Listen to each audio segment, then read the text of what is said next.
Moonlit cliff. Ocean roaring below. Amara, 6 months pregnant, gazes at stars. Behind her, Kwame's hands rise. One shove. She plummets into black water, screams swallowed by wind. Kwame checks his watch. Whispers, "The insurance money will solve everything. Have you ever trusted someone completely only to learn they planned your murder?" This is one of those real-life stories where betrayal goes beyond imagination. Among the African stories told across generations, this touching story stands apart, because Amara didn't just survive the fall. 3 years later, she walked into her husband's wedding, alive, with their daughter, and the truth that would destroy him. These are the life stories that prove some revenge is served cold. Some is served in a white dress, in front of 500 witnesses. Amara Mwende was a village teacher in Lamu, earning 18,000 shillings a month. She taught 43 children under a tin roof that leaked when it rained. Her father was a fisherman. Her mother sold mangoes at the market. Simple people, honest people, the kind whose names never appeared in newspapers. Kwame Odera was different. He owned an export company, coffee and textiles shipped to Europe. He wore Italian suits and drove a black Range Rover. His Instagram had 270,000 followers. People called him Keo the Mogul. They met at Sheila Beach on a Sunday afternoon. Kwame's 8-year-old niece, Nia, wandered too far into the current. The adults on shore didn't notice until she started screaming. Amara was the only one who ran. She pulled the child out, performed CPR on the sand while tourists filmed on their phones. Nia coughed up seawater and cried for her uncle. Kwame arrived 10 minutes later, frantic. He knelt beside Amara. "You saved her life," she smiled. "Anyone would have done it, but you did it." He stared at her like she was something rare. The courtship was a hurricane. Kwame sent flowers to her school every day for 2 weeks. He took her to Nairobi for dinner at rooftop restaurants, where champagne cost more than her monthly salary. He introduced her to his friends, other businessmen, their wives dripping in gold. Amara felt like Cinderella, except the clock never struck midnight. 3 months later, he proposed on a yacht. She said yes because she loved him, because he made her feel seen, because he whispered, "You're the best thing that ever happened to me," and she believed it. The wedding was small. Kwame insisted. "Just us and what matters," he said. His family barely attended. His mother came late, stayed for 20 minutes, didn't smile in a single photograph. His older brother didn't come at all. Amara's parents were proud. Her father shook Kwame's hand. "Take care of my daughter," Kwame smiled. "I will." "I promise." The cracks appeared slowly. 3 months into the marriage, men in dark suits knocked on their apartment door. Kwame answered, spoke in low tones, closed the door, pale-faced. Amara asked what was wrong. He snapped, "It's business." "You wouldn't understand." She let it go. Women in her village were taught not to push, but the phone calls got worse. Late at night, Kwame pacing the balcony, voice tight. "I need more time." "I'm working on it." He stopped sleeping. Started drinking whiskey before bed. His jaw clenched even in his dreams. One night, Amara overheard him in his office. 15 million naira. "I know by the end of the month or they'll—" He saw her shadow under the door. Silence dropped like a blade. He opened it, forced a smile. "Just supplier issues. Nothing serious," Amara nodded. But 15 million naira wasn't nothing. 2 weeks later, Kwame took her to lunch at a cafe overlooking the ocean. He slid papers across the table. "I need you to sign this." "What is it?" "Life insurance. 50 million naira, standard for married couples." His voice was casual. Too casual, Amara frowned. 50 million? It's just a safety net, baby. If anything happens to either of us, the other is protected." He reached for her hand. "I'm doing this for you too." Equal beneficiaries. She read the document. The policy listed Kwame as the sole beneficiary of her death. Her policy on him was significantly smaller. She pointed it out. "This doesn't look equal." Kwame laughed. "Because I'm the primary earner. It's proportional. Insurance agents recommend it." He squeezed her fingers. "Do you trust me?" She did. So she signed. That night he gave her a necklace, blue coral beads, intricate and beautiful. "This belonged to my grandmother," he lied. "I want you to have it." Amara never took it off. Amara's period was 3 weeks late. The test showed 2 pink lines. She stared at it in the bathroom, tears streaming, joy flooding her chest. She'd always wanted to be a mother. She told Kwame that evening. He was at his desk, laptop open, forehead creased with stress. "Kwame, I'm pregnant," he looked up. For a flicker, she saw something cold cross his face. Then he smiled, stood, hugged her. "That's amazing, baby." But he didn't ask questions, didn't celebrate, just held her for 5 seconds and returned to his laptop. That night she heard him on the phone again. This time in the bathroom with the shower running, but she pressed her ear to the door. His voice was raw, desperate. "I can't get you 15 million by next week. I don't have it." Pause. "Yes, I'm aware what happens if I don't pay. I'm handling it." Another pause, longer. "Give me 30 days. I'll have your money." Amara backed away from the door, heart hammering. 30 days. 50 million naira insurance policy. She felt sick but dismissed it. He wouldn't. He couldn't. 3 weeks later, Kwame came home with champagne and a grin. "Pack a bag. We're going to Kipapeo Heights this weekend. Just you and me. Celebrate our anniversary early." Amara lit up. "Really? That place is expensive. You're worth it?" He kissed her forehead. "We need this. I've been so stressed with work. Let's reconnect." She packed her small suitcase. Inside, she tucked the ultrasound photo, a grainy image of a tiny bean-shaped miracle. She'd started knitting a yellow blanket. She folded it carefully, imagining their baby wrapped in it.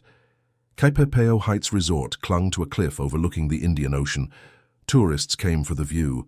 Locals whispered about the Lover's Leap, a spot where, according to legend, heartbroken couples jumped together. The resort brochure called it romantic. Amara thought it was tragic. Kwame booked the most expensive suite. They had dinner on the terrace, grilled fish, coconut rice, wine for him, juice for her. He was attentive, charming, the version of himself she'd fallen for. He held her hand across the table. "I love you, you know that? I love you too. No matter what happens, remember I did everything for us." The words felt strange, heavy. She dismissed it as sentimentality. After dinner, he suggested a walk. "Let's see the view from the cliff path." "The moon's full tonight," she hesitated. "I'm tired, Kwame. Can we just go to bed?" "Just 10 minutes, please. The stars are beautiful." So she went. Because she loved him. Because she trusted him. Because she didn't know that insurance policies pay double for accidental deaths. They walked the narrow path. Waves crashed below, loud and violent. The wind picked up. Amara stopped at a railing, gazed at the horizon. Kwame stood behind, her silent. She turned to ask if he was okay. That's when his hands slammed into her back. She didn't even have time to scream his name, before the ocean swallowed her whole 60 feet. That's how far Amara fell before she hit the water. The impact felt like concrete. Her ribs cracked. Salt water flooded her nose, her mouth, her lungs. The dress wrapped around her legs like chains. She sank, black water pressing from all sides, cold stealing her breath. She should have died. The ocean wanted her dead. But somewhere in the drowning dark, a thought surfaced. The baby. Her arms fought. Her legs kicked. She broke the surface, gasped, went under again. A wave slammed her against rocks. Pain exploded in her left eye, salt water mixed with blood. She couldn't see, couldn't breathe. Just kept moving because stopping meant death. Her hand found something solid. Driftwood, a plank from an old fishing boat, splintered but buoyant. She clung to it, coughing seawater, ribs screaming with every breath. The current dragged her south, miles blurred together. She passed out twice, woke choking. The blue coral necklace tangled in her hair, beads cutting her neck. She didn't let go. By dawn, the ocean spat her onto a beach she didn't recognize. Baraka Juma was 68 years old. He'd fished these waters for 50 years. He knew the ocean's moods, when it was kind, when it was cruel. That morning it had been cruel. He found Amara half buried in sand, unconscious. Her white dress was shredded, stained red. Her belly, swollen with pregnancy, rose and fell, barely. Baraka carried her to the village healer's hut, shouting for help. Women came running. They peeled off her wet clothes, wrapped her in warm kangas, cleaned her wounds. The gash over her left eye was deep. The healer, Mama Halima, stitched it with fishing line. No anesthesia. Amara didn't wake. She won't survive the night, Mama Halima whispered. Too much trauma. And the baby, but Amara did survive. 4 days later, she opened her eyes. The first thing Amara saw was a thatched roof, smoke rising from a small fire, unfamiliar faces staring down at her. Where am I? Her voice cracked, raw from salt water. "Takwa village," Baraka said gently. "You washed ashore 5 days ago. Can you tell us your name?" She opened her mouth. Nothing came. She searched her mind, found only fog. No name, no memory, no home, just the sensation of falling and the taste of salt. "I don't remember." Panic crept into her voice. "I don't remember anything." Baraka touched her hand.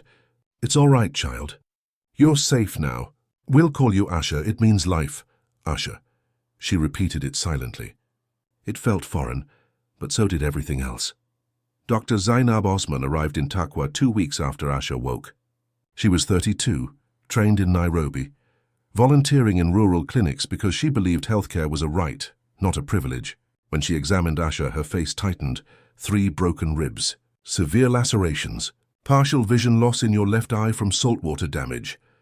Zainab shone a light into Asha's eyes. "And you're 7 months pregnant. How did you survive this?" Asha shook her head. "I don't know." Zainab checked her vitals, then sat back. "Your amnesia is likely trauma-induced, dissociative. Your brain is protecting you from something unbearable." She paused. "Do you want to remember?" Asha thought about it. The nightmares, falling, drowning, hands pushing, came every night. But they were shapeless, nameless. "I don't know if I can." "Then we'll take it slow," Zainab said. "First, you heal. Then we help you remember." Labor started at midnight. Asha woke to pain tearing through her abdomen. Mama Halima delivered the baby by candlelight. No hospital, no epidural, just ancient hands and prayers. The baby came out screaming. A girl, tiny, perfect, alive. Asha held her, sobbing. She didn't know her own name, but she knew this. She was a mother. "What will you call her?" Mama Halima asked. Asha looked at the baby's face. "Imani. It means faith," because faith was all she had left. While Asha learned to breastfeed in a mud hut, Kwame Odera held a press conference. He wore a black suit. His eyes were red, convincingly so. Behind him, a blown-up photo of Amara smiling on their wedding day. "My wife, Amara Mwendi, went missing 3 weeks ago," he told the cameras. "We were at Kipipeo Heights Resort celebrating our anniversary. She went for a walk along the cliff path and never returned. Search teams found nothing." His voice broke. "I believe she fell or maybe she jumped." A reporter leaned forward. "Why would she jump?" Kwame hesitated, playing grief perfectly. She'd been struggling. Postpartum depression, even though she wasn't due for another 2 months. She talked about feeling trapped. "I tried to help. I should have done more." The cameras loved him. Social media exploded with sympathy. Hashtag Justice for Amara trended for 48 hours. People shared his posts, sent money. The GoFundMe raised 8 million naira in donations for search efforts and mental health awareness. The police investigation lasted 2 weeks. No body, no witnesses, no evidence of foul play. They ruled it accidental death, possible suicide. Kwame filed the life insurance claim on day 16. 50 million naira. Hassan Kimani was the insurance investigator assigned to Kwame's claim. He was 46, methodical, suspicious by nature. Something about Kwame's file made his instincts scream. He flagged 3 things. First, speed. Kwame filed the claim 16 days after Amara's disappearance. Most grieving spouses waited months. Second, debt. Kwame's company owed 15 million naira to a private lender. Payment due the week Amara disappeared. Third, behavior. Kwame's social media showed him at a nightclub 30 days after his wife's death, smiling in photos with women draped over him. Hassan couldn't prove murder. But he kept the file open, marked it, suspicious, monitor. Asha worked in Baraka's fish stall to survive. She gutted tilapia, salted sardines, hung them to dry in the sun.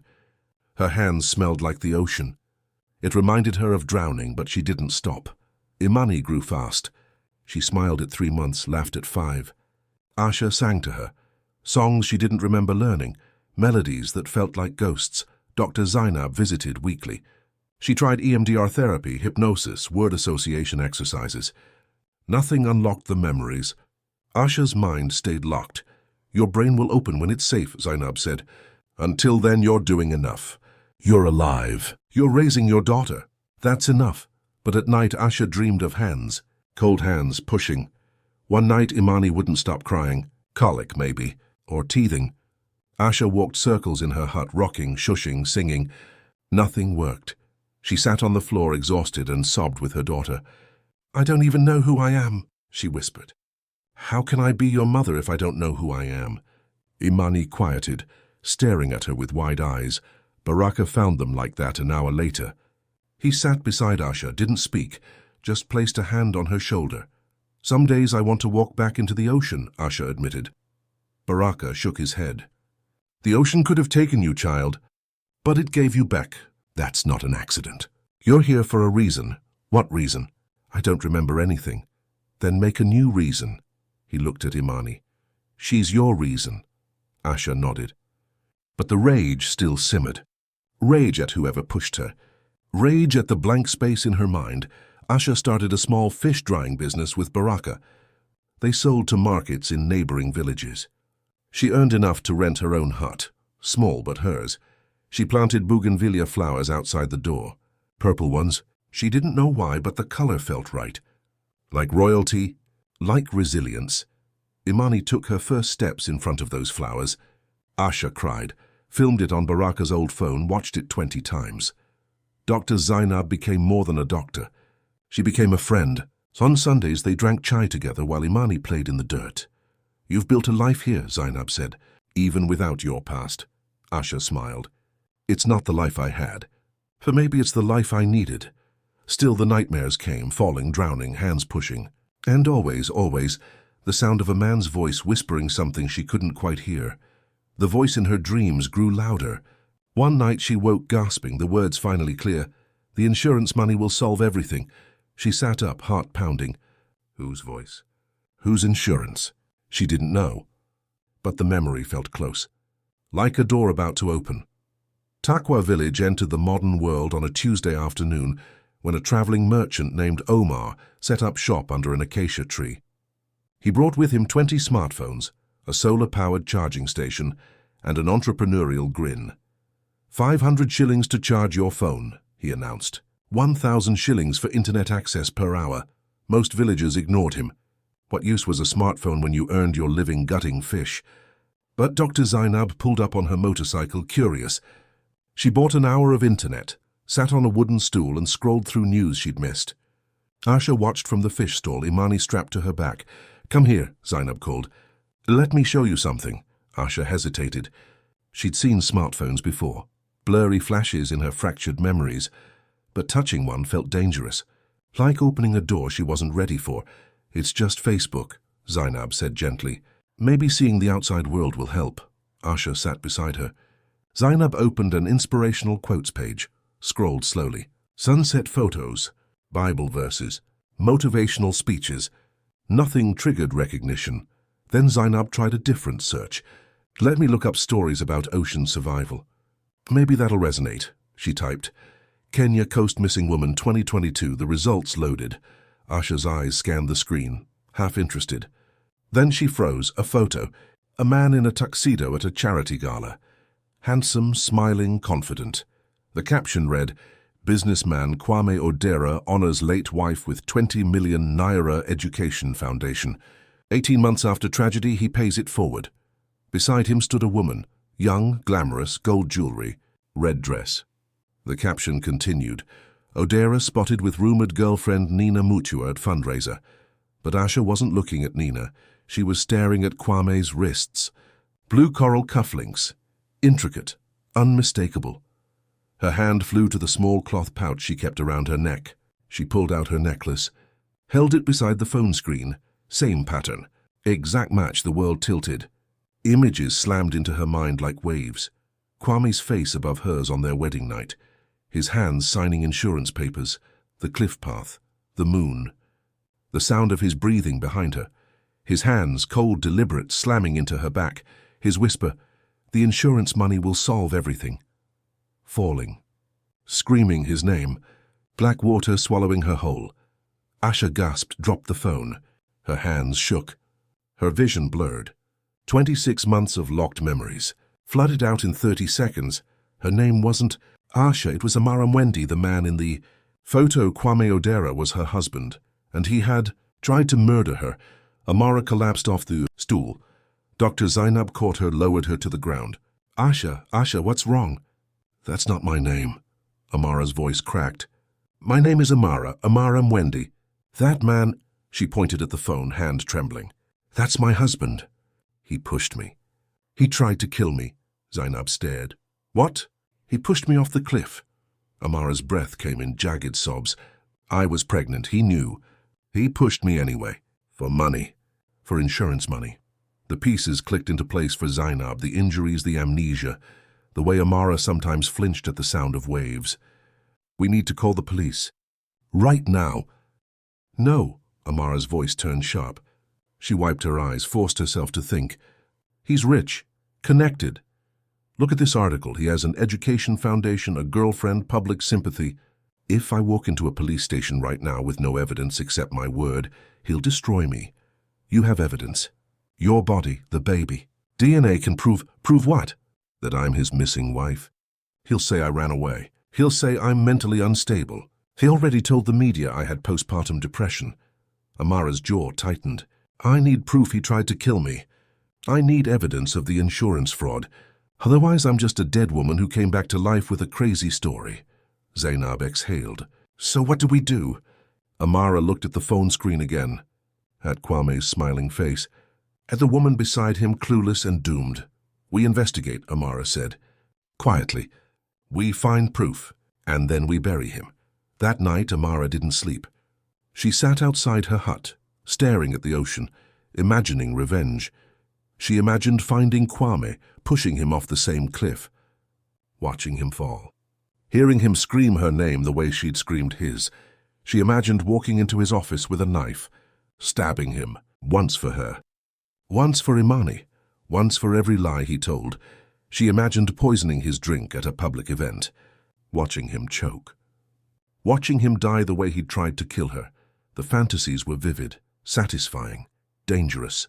Dr. Zainab found her at dawn, still sitting in the same spot. "You didn't sleep." "I can't." Amara's voice was hollow. "I keep seeing his face. I want him dead, Zainab.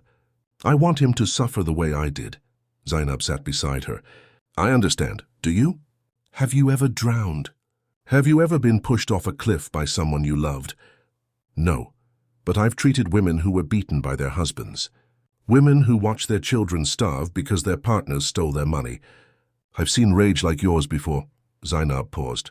"And I've seen what happens when that rage turns into violence. He deserves it.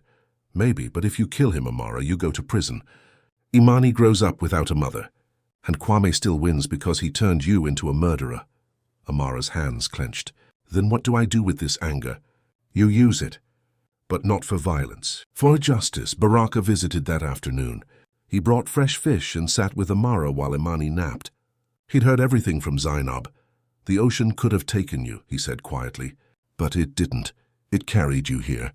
To us. To this life. You think that was random?" "I think I got lucky." "Luck?" Baraka shook his head. "Child, I've fished these waters for 50 years. I've seen bodies wash ashore. They don't survive. The ocean doesn't give people back." He looked at her. "You survived for a reason. Don't waste that reason on revenge. Use it for justice. Like, what's the difference? Revenge is about making him hurt. Justice is about making sure he can't hurt anyone else." Amara absorbed that. Slowly, she nodded. "Okay, justice, but how? We find people who can help. And we build a case so strong even his money can't save him." Dr. Zainab made a call. 2 days later, a man arrived in Takwa village driving a dusty sedan. Hassan Kimani stepped out, briefcase in hand, skepticism on his face. "You're the woman who claims to be Amara Mwende?" he asked. Amara stood. "I don't claim to be." "I am." Hassan studied her. The scar over her left eye. The way she held herself, wounded but defiant. He'd been investigating insurance fraud for 23 years. He knew desperation when he saw it, but he also knew truth. "Kwame Odera filed a 50 million naira life insurance claim on you 26 months ago," Hassan said. "I flagged it as suspicious, but I had no proof." He opened his briefcase, pulled out a thick file. "Until now." He laid out documents on Baraka's wooden table. Document 1, financial records. Kwame owed 15 million naira to a private lender named Malik Odinga. Payment due September 15, 2022. Amara's disappearance September 12, 2022. Debt paid in full. October 3, 2022, 3 weeks after insurance payout. Document 2, phone records subpoenaed. Kwame called Malik Odinga at 11:47 p.m. on September 12, 2022. Call duration, 43 seconds. Text message sent 11:52 p.m. It's done. I'll have your money next week. Document 3. Kipapeo Heights CCTV footage archived. Timestamp 10:23 p.m. Kwame and Amara walking toward Cliff Path. Timestamp 10:41 p.m. Kwame walking back alone, checking his watch. Expression, relief, not panic. Hassan looked at Amara. With your testimony and DNA proof that Imani is his daughter, we can reopen the case. Attempted murder, insurance fraud. He'll go to prison. Amara stared at the documents, evidence, cold, concrete, real. There's one problem, Hassan continued. Kwame's lawyers are expensive. They'll argue you faked your death to frame him. They'll claim you're mentally unstable. We need more than documents. We need a public moment where he can't lie his way out. What kind of moment? Hassan leaned back. The kind where he incriminates himself in front of witnesses. Dr. Zainab scrolled through Kwame's Instagram. She stopped on a recent post. A photo of Kwame and Nina, smiling, holding champagne glasses. The caption, she said yes, wedding in 3 months. God is good, Amara read it. Her hands didn't shake. Her voice was steady. He's getting married. To another woman, Zainab said. Who probably has no idea what he did. Hassan nodded slowly. A wedding. 500 guests. Media coverage, live-streamed. He looked at Amara. That's your public moment. Amara stood. Walked to the window. Watched Imani playing outside in the dirt, laughing, innocent. She thought about the woman in the photo. Nina, young, trusting, about to marry a murderer. She thought about all the other women. Kwame might destroy if no one stopped him. And she thought about Baraka's words. Justice is about making sure he can't hurt anyone else. Amara turned back to Hassan and Zainab. Her voice was calm, resolved. Then we go to the wedding. Over the next 3 months, the alliance worked in secret. Phase 1. Evidence gathering. Hassan officially reopened the case under new information, subpoenaed Kwame's financial records, phone logs, and resort CCTV footage. Secured testimony from Kipapeo Heights staff, who remembered Kwame's strange calmness the night Amara disappeared. Phase 2. DNA confirmation. Amara and Imani submitted DNA samples. Results confirmed.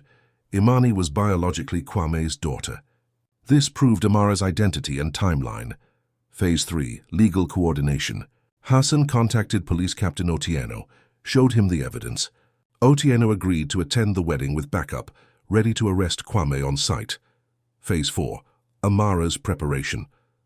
Dr. Zainab helped Amara process trauma through therapy sessions. Amara wrote letters she never sent. Practice for confronting Kwame without rage. She trained herself to stay calm, to speak clearly, to be undeniable. Phase 5. Monitoring Kwame. Hassan tracked Kwame's social media. Every post dripped with performance. Kwame's charity foundation was a shell company. 20 million naira in donations, 18 million unaccounted for. Nina, the bride, was 24, a university graduate, genuine, in love with a lie. While Amara built her case in secret, Kwame built his empire on her grave. His Instagram following grew to 340,000. Brand deals rolled in, watches, cars, luxury resorts. He became a motivational speaker. His talk centered on overcoming tragedy and turning pain into purpose. At a TEDx event in Nairobi, he stood on stage in a crisp suit and blue coral cufflinks. When I lost my wife, he told the audience, voice trembling perfectly, I almost gave up. But I realized, grief can destroy you or it can drive you. I chose to honor Amara's memory by helping others. The audience applauded. Someone in the front row cried. Behind the scenes, Kwame texted his business partner, foundation donations hit 25 million naira. We'll skim another 5 million after the wedding. No one's checking. He posted photos with Nina weekly. Captions dripped with romance. She healed my broken heart. Second chances are real. God brought me an angel when I needed one most. Nina believed every word. She planned the wedding with joy. unaware she was marrying a man who'd murdered his last wife for insurance money. 3 months later, 1 week before the wedding, Amara stood in front of a cracked mirror in her hut. She wore a simple purple dress, the color of her bougainvillea flowers. Her hair had grown back thick and natural. The scar over her left eye was prominent. She didn't hide it.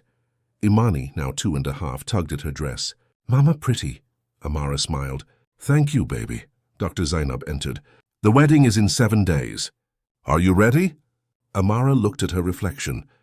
The woman staring back wasn't the naive teacher who'd trusted a man with her life. She was someone else. Someone who'd survived the ocean. Someone who'd built a life from nothing. "I'm ready," Amara said. "Let's go destroy him." The Serena Hotel Grand Ballroom glittered like a palace. White roses climbed 10-foot columns. Gold-rimmed chairs seated 500 guests. A string quartet played Pachelbel. Chandeliers rained light onto imported marble floors. At the altar, Kwame Odera stood in a midnight blue tuxedo. Blue coral cufflinks gleamed at his wrists. His smile was confident, practiced. He'd worn the same smile in every wedding photo with Amara. The guests were Nairobi's elite. Politicians in the 3rd row. CEOs in the 5th. Influencers filming Instagram stories in the back. 3 television crews positioned their cameras. The wedding was being live-streamed to 47,000 viewers. Nina Mutua waited in the bridal suite, breathtaking in ivory lace. Her bridesmaids adjusted her veil. She looked at herself in the mirror, radiant, hopeful in love. "You're marrying a good man," her mother said, squeezing her hand. Nina smiled. She believed it. Amara sat in Hassan's car, parked 3 blocks from the hotel. She wore the purple dress. Her hair was pulled back. Imani sat in her lap, wearing a yellow dress that matched the blanket Amara had knitted 2 years ago. "You don't have to do this," Dr. Zainab said from the passenger seat. "We can take the evidence to court." "Let the system handle it," Amara shook her head. "The system ruled his first wife's death an accident. The system let him collect 50 million naira on a murder. The system doesn't work for women like me." Hassan turned from the driver's seat. "If you walk in there, it's going to be chaos, media, cameras. Your face will be everywhere. You can't take that back." "Good," Amara said. "I want the world to see." Police Captain Otieno pulled up in an unmarked car with 2 officers. He approached Hassan's window. "My men are in position. The moment she gives the signal, we move." Amara took a deep breath, looked at Imani. "Mama's going to talk to some people, okay? You stay with Auntie Zainab." Imani nodded, sucking her thumb. Amara kissed her forehead, then stepped out of the car.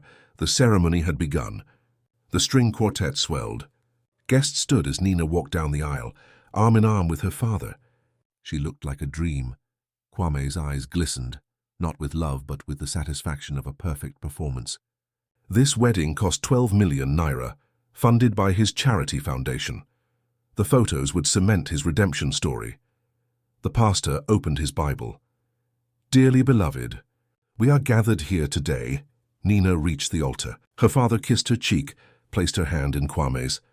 Kwame squeezed gently, smiled. The pastor continued. "Marriage is a sacred covenant. If anyone has reason why these 2 should not be joined, speak now or forever hold your peace." Silence settled over the ballroom. The guests smiled. The cameras recorded. No one ever interrupted at this part. It was ceremonial, symbolic. Then the back doors opened. Amara walked down the center aisle. Her footsteps echoed on marble. 500 heads turned. Whispers rippled like wind through grass. Cameras swiveled. The livestream chat exploded. Nina turned, confused. Kwame's face drained of color. His hand released Nina's. Amara walked steadily. Hassan and Captain Otieno flanked her 10 steps behind. She reached the altar. The pastor blinked. "Excuse me, miss, this is a private—" Amara ignored him. She looked at Kwame. Their eyes met for the first time in 26 months. "Hello, Kwame." His mouth opened. No sound came out.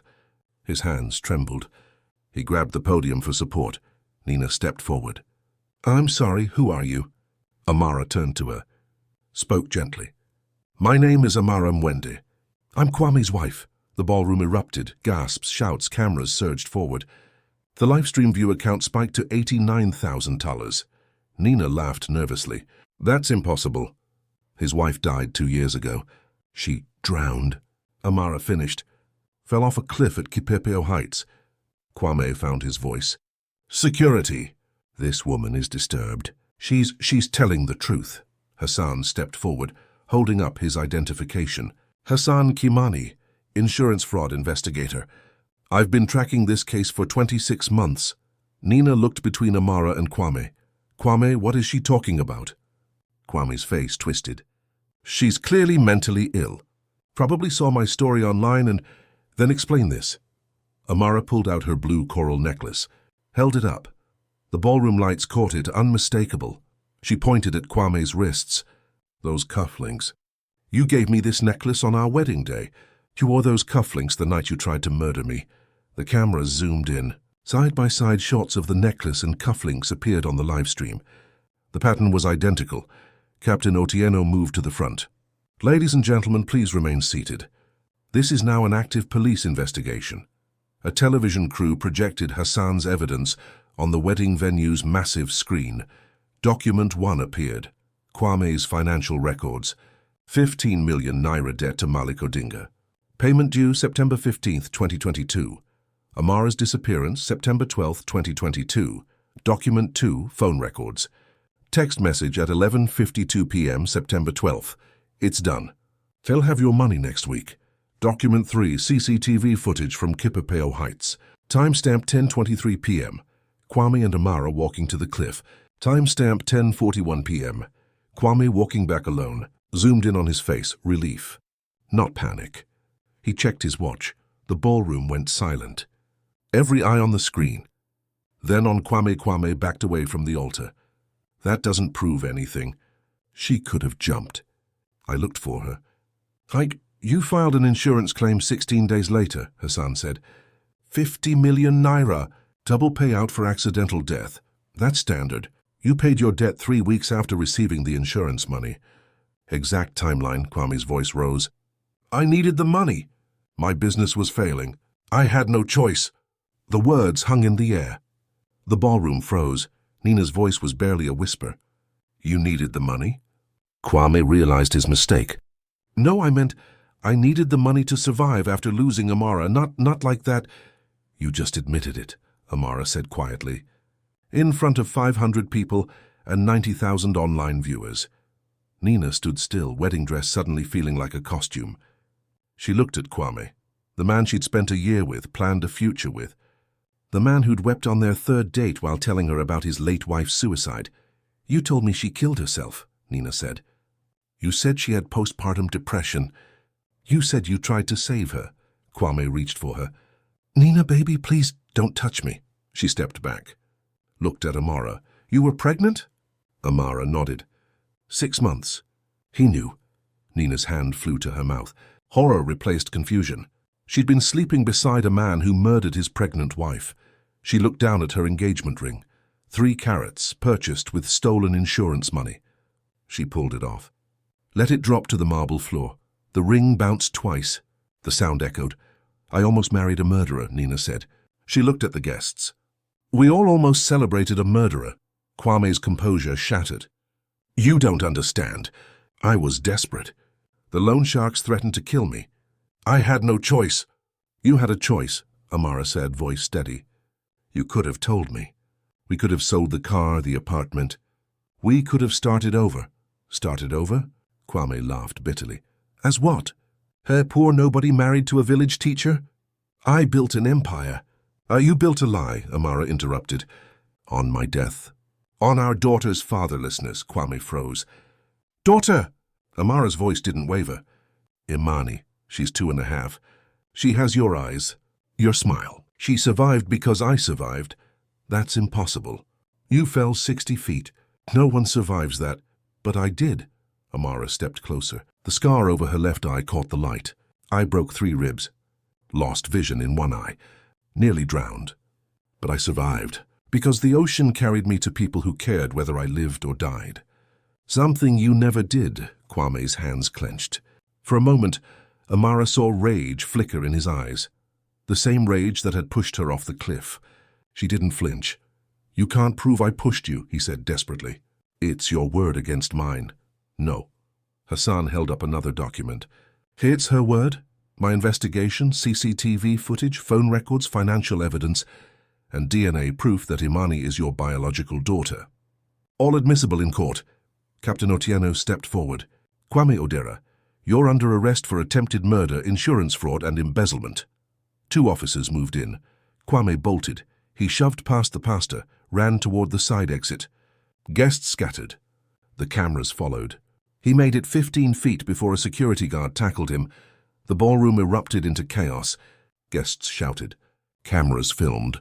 The live stream viewer count hit 127,000. Kwame struggled on the floor, officers pinning his arms.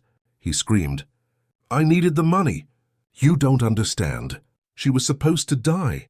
She was supposed to—" The officers cuffed him, pulled him to his feet. As they dragged him toward the exit, Kwame locked eyes with Amara one last time. "I loved you once."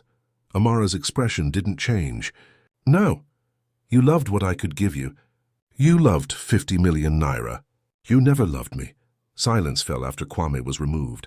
500 guests sat in stunned disbelief. The string quartet had stopped playing. The flowers suddenly looked obscene. Nina stood alone at the altar, still in her wedding dress, mascara streaking her face. She approached Amara slowly. "I didn't know," Nina said. "I swear I had no idea." "I believe you," Amara said. "You were his victim too. He used my love. He made me think—" Nina's voice broke. "I almost became wife number 2. I almost had children with him." Amara touched her arm. "But you didn't. You're free now." Nina looked at the blue coral necklace in Amara's hand. "Keep fighting. Make sure he never gets out." "I will." The wedding video went viral within hours. News outlets picked it up worldwide. Headlines screamed, "Kenyan businessman arrested at wedding for attempted murder of first wife. Dead wife returns. The wedding disruption that broke the internet. Insurance fraud exposed." How Kwame Odera profited from killing his pregnant wife. The live stream footage was viewed 4.3 million times in 24 hours. Social media exploded. "This is the most insane thing I've ever seen. She survived 60 feet into the ocean while pregnant? This woman is a superhero." Kwame really confessed on camera. "The audacity!" Nina dodged the biggest bullet. "Girl, run!" Amara's face became iconic. The purple dress, the scar, the unshakable calm.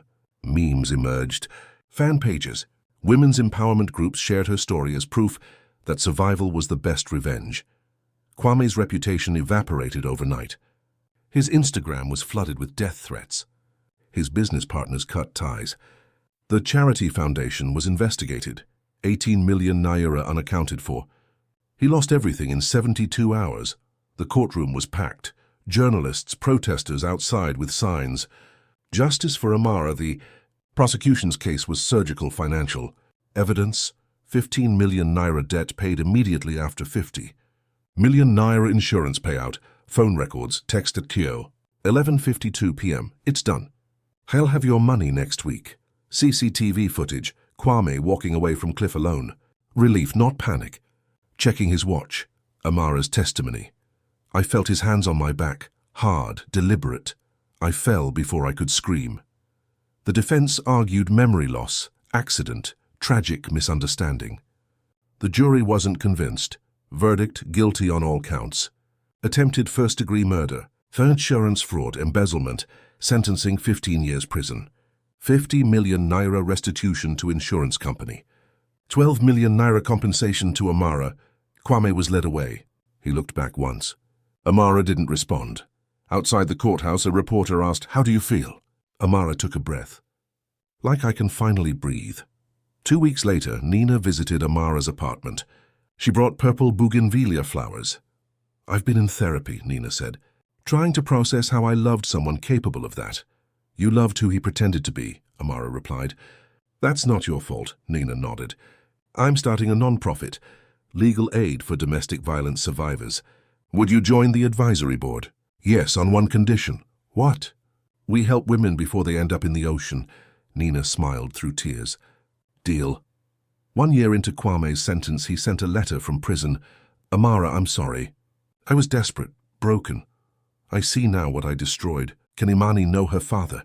Please, she's my daughter too, Kwame." Amara read it 3 times. Then wrote a response. Kwame, you tried to erase me. You failed. I spent months wanting you dead. That anger nearly killed me worse than the ocean did. So I choose this. I forgive you to free myself, not to absolve you. Imani will know you exist. When she's old enough, I'll tell her the truth, all of it, and I'll let her decide if she wants contact. But forgiveness doesn't mean reconciliation. I forgive you so I can move on, but I will never return to who I was. That woman died on the cliff. The woman who survived is someone else. That door is closed, not from hatred, but from wisdom. Amara, she addressed the envelope. Then stopped. She walked to her balcony, thought about giving him closure. Then thought, he doesn't deserve my words. She burned the letter in the sink. Watched the smoke rise, carrying her anger with it. That evening, Amara took Imani to the beach. Somewhere new, somewhere without ghosts. Imani collected shells, laughing as waves chased her feet. She held up a blue shell. Like your necklace, Mama. Amara touched the blue coral beads around her neck. They'd survived the ocean with her. They meant something different now. I love you, Mama, Imani said, hugging her leg. I love you too. They stayed until sunset. Amara watched the waves. The same ocean that had tried to kill her carried her to Takwa. Given her a second life, she whispered, Thank you. The tide rolled in, gentle like forgiveness. Amara's case sparked change, insurance.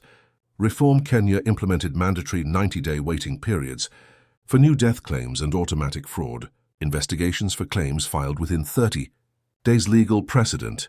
3 subsequent attempted murder cases cited her trial. Financial motive plus opportunity equals premeditation. Public awareness. Amara partnered with Nina's non-profit to create Trust Your Instincts, a campaign reaching 2 million women about financial red flags in relationships. Amara never gave speeches or wrote memoirs, but when women asked, How did you survive? She always said, I survived because I refused to let his worst decision define my entire life. 5 years later. The Imani Academy sat on a hill overlooking the Indian Ocean. 20 classrooms, 200 students, a library with 3,000 books. Purple bougainvillea climbed every wall, vibrant against whitewashed stone. Amara Mwendi stood in the doorway of a classroom, watching a teacher lead a math lesson. She wore simple clothes, a blue kanga sandals, her hair in natural coils. The scar over her left eye had faded but never disappeared. She'd stopped trying to hide it. The school was funded by her 12 million naira compensation, plus donations that flooded in after her story went viral. She'd named it after her daughter, Imani. Faith. Down the hall, 7-year-old Imani sat in her own classroom, raising her hand to answer a question about fractions. She was bright, confident, loved. She had her father's eyes. But her mother's strength, Dr. Zainab Osman, opened a trauma recovery clinic adjacent to the school. She specialized in amnesia and PTSD cases. Her waiting list was 6 months long. She visited Amara every Sunday for Chai Baraka Juma, was 73 now. Amara built him a house near the school, modest but solid. With a view of the ocean he'd fished for 50 years. He taught students how to gut fish, tie nets, respect the sea. They called him Babu. Grandfather investigator Hassan Kimani retired from insurance fraud work. He volunteered as a legal consultant for Nina's non-profit, helping survivors navigate compensation claims. He'd prevented 4 other suspicious insurance murders using protocols developed from Amara's case. Nina Mutua never married. She poured herself into Second Chances Foundation, which provided free legal representation to 200 women in 5 years. She and Amara spoke weekly. Their friendship was built on shared survival. Kwame Odera remained in Kamiti Maximum Prison, parole denied twice. Fellow inmates knew his story. He was isolated, despised. His Instagram account was deleted. His business dissolved. His name became synonymous with betrayal. He wrote to Amara every year. She never responded. She'd said what needed saying in the letter she burned. One Saturday morning, Imani found an old newspaper in Amara's desk. The headline, Husband Pushed Wife into Sea for Insurance Money. The photo showed a younger Amara, scar fresh, eyes haunted, standing on courthouse steps. Imani brought it to the kitchen. Mama, this lady has your name. Is this you? Amara was kneading dough for chapati. She wiped flour from her hands, sat down, pulled Imani onto her lap. Yes, baby. That's me. Imani studied the photo. What happened? Amara had prepared for this conversation for 7 years. She'd rehearsed it with Dr. Zainab. She knew Imani deserved the truth, age-appropriate but honest. A long time ago, someone I trusted hurt me. Very badly. He pushed me into the ocean because he wanted money. Imani's eyes widened. Who? Amara hesitated. Then, your father. Silence. Imani processed this. She was 7. Old enough to understand betrayal. Young enough to still believe her mother could fix anything. Where is he now? Prison because what he did was a crime. Did you forgive him? Amara considered the question. I did. But forgiveness doesn't mean I let him back into our lives. It means I stopped letting his actions control my heart. Imani nodded slowly. Are you sad he's my father? No. Amara cupped her daughter's face. Because you're not him. You're you. And you're the best thing that ever happened to me. Imani hugged her. When I grow up, I want to be strong like you. Amara's eyes filled. You already are. The next morning, Amara woke before dawn. She did this often. Walked to the beach while the world was still quiet. She stood at the shoreline, waves lapping at her feet. The ocean was calm. The sky blushed pink with sunrise. She still wore the blue coral necklace. Not because Kwame gave it to her, but because it survived with her. It was hers now. Reclaimed, Imani appeared beside her, barefoot, holding a handful of purple bougainvillea flowers. What are these for? Amara asked. Mama, you taught me that the ocean carried you to a new life. I thought we could say thank you. Amara smiled. Took half the flowers. Together they waded into the surf, just deep enough to feel the pull of the current. They released the petals. Purple blossoms scattered across the water, floating toward the horizon. Mama, Imani said, why do you love the ocean if it almost took you away? Amara looked at her daughter. Then at the vast blue expanse that had tried to kill her, carried her to Takwa, brought her to this moment. Because, baby, the ocean didn't take me. It carried me to my new life. Sometimes the hardest things become the most beautiful. That's what survival means. They stood together, watching the flowers drift away. The sun rose higher. Fishermen's boats dotted the horizon. Children's laughter echoed from the school on the hill. Amara closed her eyes. Felt the wind, the salt, the warmth. This was peace. Later that day, a student asked Amara why the school was named Imani. She smiled. Because when I had nothing, no name, no memory, no home, I had faith. Faith that I'd survive. Faith that my daughter would grow up safe. Faith that justice would come, the student nodded. And did it? Amara looked out the window at 200 children learning, playing, dreaming. At Baraka, teaching a boy to tie a fishing knot. At Dr. Zainab bandaging a scraped knee. At Imani laughing with friends under the bougainvillea trees. Yes, she said. It did. This is one of those real-life stories that stays with you long after it ends. Among the countless African stories told across generations, Amara's reminds us that touching stories aren't always about victory. They're about survival. About choosing justice over revenge. About building life from ruins. These life stories prove something important. You are not defined by what was done to you. You are defined by what you do next. So we ask you, what would you do if someone you trusted tried to destroy you? Have you witnessed injustice that needs a voice? Have you survived something you thought would break you? Share your story in the comments. Your words might be the lifeline someone else needs today. If this story moved you, share it. Someone in your life needs to hear that survival is possible. Subscribe for more stories that prove your worst day doesn't write your last chapter. You do. Next week, the mother-in-law who poisoned the bride's food at the wedding until the DNA test revealed a secret that shattered 2 families. See you then.